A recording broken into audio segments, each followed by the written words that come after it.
So there's the first two tubes put onto it, and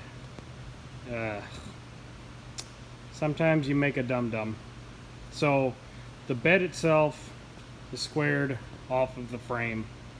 I made sure everything was plumb level and true, and I wanted to use that drain that was over here on this side. Well, I screwed up because for some reason when I went to go level everything up, I squared off of the hitch.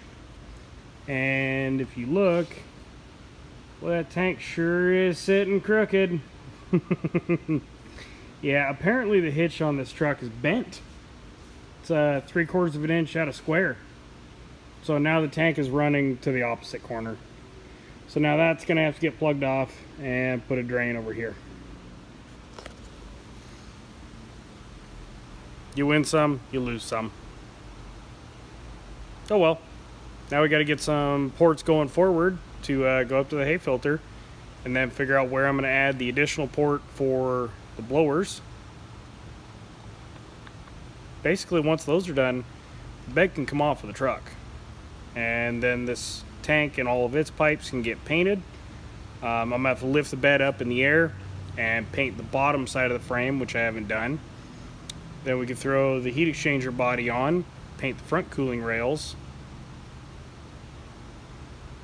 add some angle iron across the back for board mounts.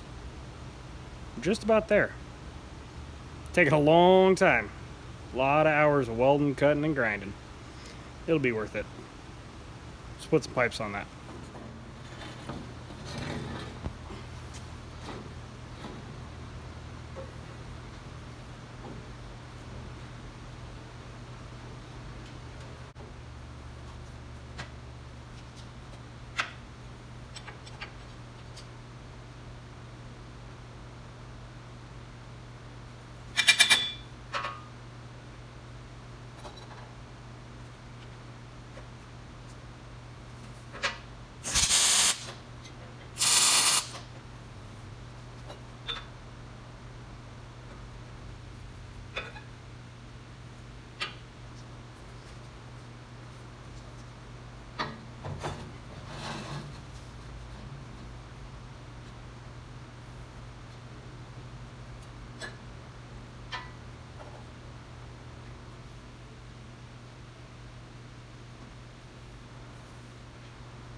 That actually worked out almost absolutely perfect. I won't have to do any work with putting front mounts on the tank, because these lay just underneath the cross member, like almost perfect. I'm probably just going to put a stitch weld across the top of the pipe right there on both sides. I left these pipes long all the way to the other side of this cross member, that way I can hook onto them with a Fernco, and from there up to the hay filter will be PVC. I already put one of the plugs back in here. Just found another threaded fitting I can put back in it.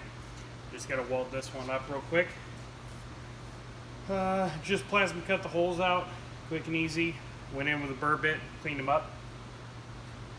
So I'm gonna get this guy welded closed, and it's probably about all the shielding gas I have. I'll have to wait till tomorrow to finish those up.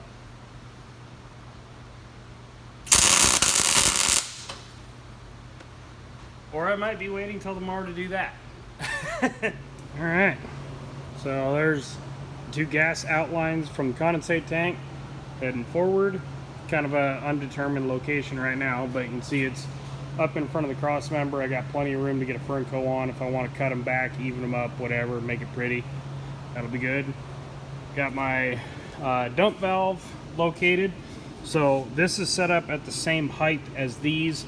So it's going to shoot forward, come underneath this cross member, and I think I'll have the blowers right here where the spare tire used to be.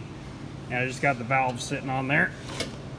Open and close nice. I'll have to rig up a cable system from there, come over to the top of the frame, and it'll probably run right down the side of the frame, right up into the cab. And got some angle iron welded across the back for my board mounts. the boards, at least on this side, they're going to run up to that cross member and stop right there all the way at the gasifier, at least until the end of it. I might board this up here. I don't know yet. Depends on how I figure out the hay filter. But I'm also thinking, obviously, you know, there's no longer any storage back here for a spare tire. I think I'm going to make a mount right off the frame rail that stands up, and the tire will lay flat right against the front cooling rails. You know, can't be going on long road trips without a spare. Especially me, you know, I'm not exactly nice to tires. But, alright, so I think that's the last thing that the bed needs to be on this truck for. So I think now the bed can come off for the last time, and I can probably fully assemble the gasifier, the heat exchanger body, put the heat exchanger in, put the center post in, paint the front cooling rails, finish welding on the tar liquids drain up there. The only other thing I'm not going to do just yet, I'm going to wait to put the drain on this back tank until I have this bed sitting on the other truck, because obviously, like I said, this hitch is bent. So I'm going to wait until it's on the other truck, and the hitch that is on that truck is going to show me where I need to put that drain. Alright, talk to you guys later.